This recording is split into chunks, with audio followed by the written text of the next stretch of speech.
আসসালামু আলাইকুম। আমি সালমা বলছি গাজীপুর থেকে। লাইফ উইথ সালমা চ্যানেলে সবাইকে স্বাগত জানাই আরও একবার। যে যেখান থেকে আমার ভিডিও দেখছেন আশা রাখি আল্লাহর রহমতে ভালো আছেন, সুস্থ আছেন। আলহামদুলিল্লাহ আমি আমার পরিবার নিয়ে ভালো আছি। আজকে ভিডিওটি শুরু করেছি আমার ব্যালকনি থেকে। আলুর গাছগুলো একটু দেখছিলাম সকাল সকাল। তো কিছু পাতা এখানে একদম হলুদ হয়ে গিয়েছে, তো সেগুলো আমি ছাড়িয়ে দিচ্ছিলাম। আর যেগুলো ঝরে পড়েছে তো ওগুলো আর কি টবের মধ্যে একটু দিয়ে দিচ্ছিলাম।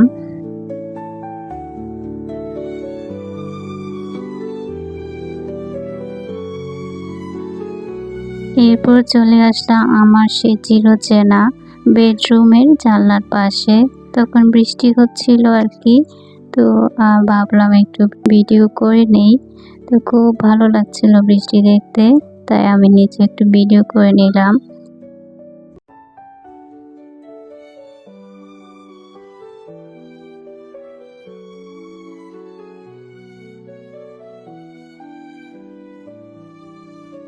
বৃষ্টি দেখতে কার না ভালো লাগে, তবে সেটা যদি হয় ছুটির দিন বা কোনো কাজকর্ম না থাকে, জানলার পাশে বসে বৃষ্টি দেখা আর চা খেতে অনেক বেশি ভালো লাগে আমার। আর যখন বৃষ্টিটা হয় বাচ্চাদের স্কুল টাইমে বা ছুটির সময়, তখন কিন্তু ভালো লাগে না, তারপরে তো কিছু করার নেই, সবই আল্লাহ তাআলার ইচ্ছা।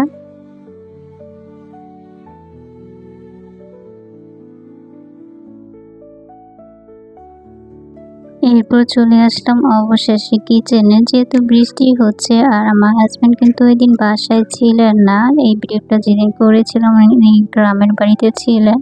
তো আমার ছেলে বলছিল দুধ চা খাবে, তো গুঁড়া দুধ নিয়ে এসেছিল, সেটা দিয়ে চা বানিয়ে আমরা তিনজন, মা ছেলে মেয়ে খেয়ে নিয়েছি আর কি অফ ক্যামেরাতেই।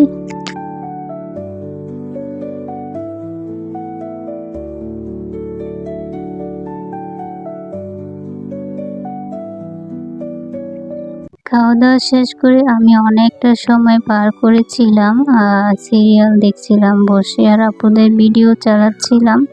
যেহেতু আমার হাজব্যান্ড বাসায় ছিল না, রান্নাবান্নার তেমন একটা চাপ ছিল না, তো তারপর চলে আসলাম, কিছু তো রান্না করতেই হবে।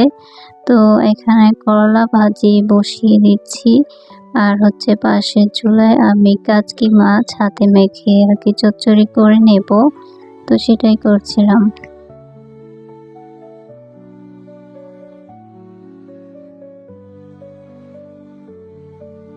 আজকে করলা ভাজিতে আমি কোনো প্রকার আলু ব্যবহার করিনি, চেষ্টা করেছি সবুজ রেখে করতে, তবে রান্না করার পর একদম সবুজ হয় না, কিছুটা কালার ফ্যাড হয়ে যায়।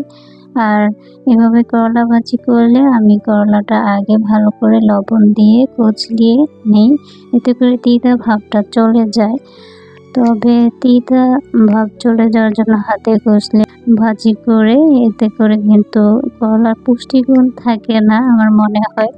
তারপরেও মুখরোচকের জন্য আর কি করা হয় মাঝে মাঝে। এরপর হচ্ছে এই যে পাশের চুলায় আমি কাচকি মাছ আর তেল আগে দিয়ে দিয়েছি। এরপর পেঁয়াজ, কাঁচামরিচ, লবণ পরিমাণ মতো, হলুদের গুঁড়া পরিমাণ মতো, ধনিয়া গুঁড়ো পরিমাণ মতো, আর পরিমাণ মতো মরিচের গুঁড়া দিয়ে হাতে মাখিয়ে রান্নাটা বসিয়ে দেব আর কি।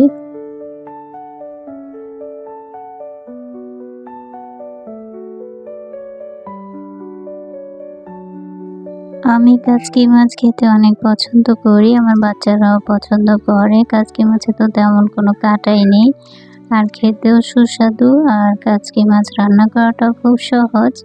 তো এটা আমি মশলা দিয়ে সব মাখিয়ে নিয়েছি।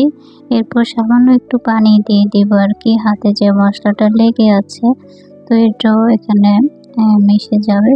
এই তো খুব সহজ রেসিপিতেই কাচকি মাছটা রান্না করা যায়।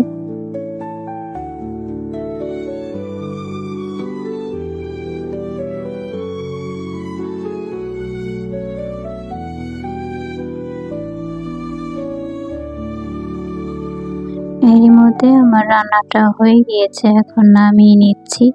তো নামিয়ে নিতে নিতে একটা কথা সবাইকে স্মরণ করিয়ে দিচ্ছি, যারা ভিডিও দেখতে দেখতে এ পর্যন্ত চলে এসেছেন, লাইক দিতে ভুলে গিয়েছেন, প্লিজ একটি লাইক দিয়ে দিবেন আপনি যদি আমার চ্যানেলে আজকে নতুন হয়ে থাকেন। আমার ভিডিও যদি আপনার ভালো লাগে চ্যানেলটি সাবস্ক্রাইব করে অল অপশন ক্লিক করে রাখবেন, এতে করে আমি ভিডিও ছাড়ার সাথে সাথে আপনার কাছে নোটিফিকেশন পৌঁছে যাবে। আপনি আপনার সময় ও সুযোগ করে দেখে নিতে পারবেন। অলরেডি এই কাজটা যারা করে দিয়েছেন তাদেরকে জানাই অসংখ্য ধন্যবাদ। আমি 24 ঘন্টা পর আপনার কাছে পৌঁছে যাব ইনশাআল্লাহ, ভরসা রাখবেন।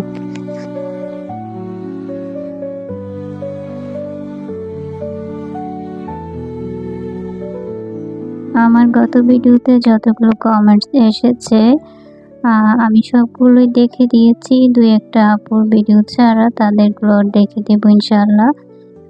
তো আমি চেষ্টা করি কমেন্ট ধরে ভিডিও দেখার আর সবার ভিডিও ফুল ওয়াচ করে দেওয়ার। আসলে যারা কমেন্টস করে তারা একটা আশা নিয়ে কমেন্টস করে যে আপু আমার ভিডিও দেখবে, একটা লাইক দিবে। তো আমি সেই চিন্তা করেই তাদের ভিডিওগুলো দেখে নেওয়ার চেষ্টা করি, ফুল ওয়াচ করে দেই, লাইকও দেই। তো আসলে আবার অনেকে আছে কমেন্ট পেলেও ভিডিওতে আসে না, শুধু ধন্যবাদ দিয়েই চলে যায়। তো যাই হোক, এই ব্যাপারে আর আমি তেমন কিছু বলতে চাচ্ছি না, সেটা যার যার পার্সোনাল ব্যাপার। যাদের দায়িত্ব আছে কমেন্ট ধরে ভিডিও দেখবে আর যাদের নেই তারা দেখবে না, আবার যে সবসময় দেখতে হবে এমনটাও না। তবে আমি ভিডিও অনেক কম দিই, ভিডিও দেখি অনেক বেশি, এই আর কি। অনেকেই সেটা বুঝতে পারেন। তো এখানে হচ্ছে এটা সন্ধ্যার পরের ভিডিও আর কি। তো কিছু আম ফ্রিজে ফ্রোজেন করে রাখা হয়েছিল আগের বছরের। তো একটা বোতল বের করে নিয়েছি আমি ম্যাঙ্গো জেলি তৈরি করার জন্য। যেহেতু বাচ্চাদের স্কুল খোলা বা সকালে ঝটপট নাস্তা করা যায় বা বিকালে নাস্তা করা যায়, তো এজন্য আর কি আমের জেলি তৈরি করে নেওয়া হচ্ছে। যখন থেকে আমি আমের জেলি তৈরি করতে শিখেছি তখন থেকে আমি বাসায় তৈরি করি, কিনা জেলি খাওয়া হয় না। তো নিজে ঘরে তৈরি করা জেলিটা অনেক বেশি সুস্বাদু হয়। আমি কিন্তু নিজের রেসিপিতে জেলিটা তৈরি করছি না, আমি আরবি কিচেন আপুর রেসিপিতে তৈরি করেছি। আর জেলিটা কখন পারফেক্ট হবে সেটাও একটু দেখিয়ে দিচ্ছি। এখন গরম অবস্থা আছে, এটা একটু ঠান্ডা হলে যখন প্লেটটাকে আপনি কাত করে ধরবেন গড়িয়ে পড়বে না, তখনই বুঝতে হবে জেলিটা হয়ে গিয়েছে। তো আমি একটু বেশি বোধহয় জাল করে ফেলেছি, তারপরে জেলিটা মাশাআল্লাহ খুব ভালো হয়েছে। যে আমি প্লেটটা কাত করেছি একদম গড়গড়িয়ে পড়ছে না, এটা কিন্তু আটকে আছে। ঠান্ডা আরও বেশি হলে আরও জমে যাবে। তো এখন বোঝা যায় যে জেলিটা হয়ে গিয়েছে আর কি। আমার আপুরা তো অনেক রেসিপি তৈরি করে দেখি সুন্দর সুন্দর, তারপরে আমি একটু দেখালাম আর কি, যেহেতু আমি নিজে তৈরি করেছি। তো আপনারা চাইলে আরবি কিচেন আপু চ্যানেলে ভিজিট করতে পারেন, আপু অনেক সুন্দর সুন্দর রেসিপি শেয়ার করে। তো যাই হোক, আর এই যে এখানেও দেখিয়ে দিচ্ছি খুন্তির মধ্যে এভাবে টান দিলে যদি উপর থেকে গড়িয়ে না পড়ে তাহলেই বোঝা যাবে যে জেলিটা হয়ে গিয়েছে। তো আমার জেলির কালার আর খুন্তির কালার তো একই রকম, সেরকমটা বোঝা যাচ্ছে না আর কি। যাই হোক,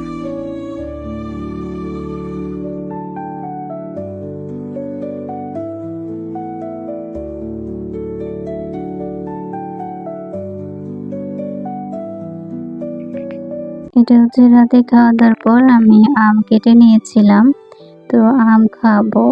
ওই যে আমি বলেছি আমার প্রতি ভিডিওতে প্রায় ভিডিওতেই আম খাওয়া, আম কাটা দেখবেন। তো আম তো আমার অনেক পছন্দ, আমার পরিবারের সবাই আম খেতে পছন্দ করে, এজন্য আম কেটে নিয়েছিলাম। আর এরপর হচ্ছে জেলিটা কিছুটা ঠান্ডা হওয়ার পর আমি আর কি জারে ভরে নিব। তো ভরে রেখে দেব।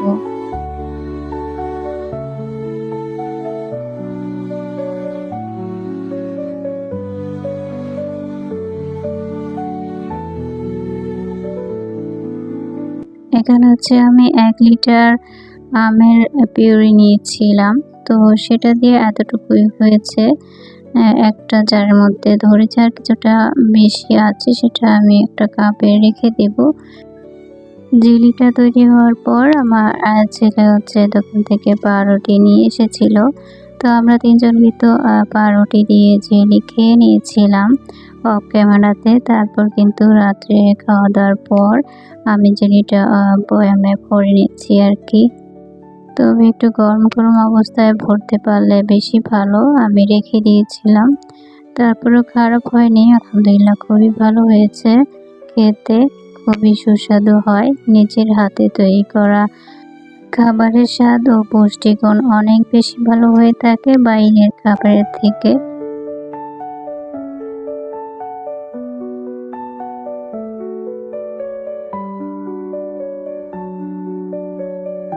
তো ভিডিও দেখতে, দেখতে যারা এ পর্যন্ত চলে এসেছেন, যদি লাইক দিতে ভুলে গিয়ে থাকেন, প্লিজ লাইক দিবেন। আমার ভিডিওটি যদি আপনার ভালো লেগে থাকে কমেন্টস করে জানাবেন। আপনাদের লাইক ও কমেন্টস আমাকে অনেক উৎসাহ দেয়।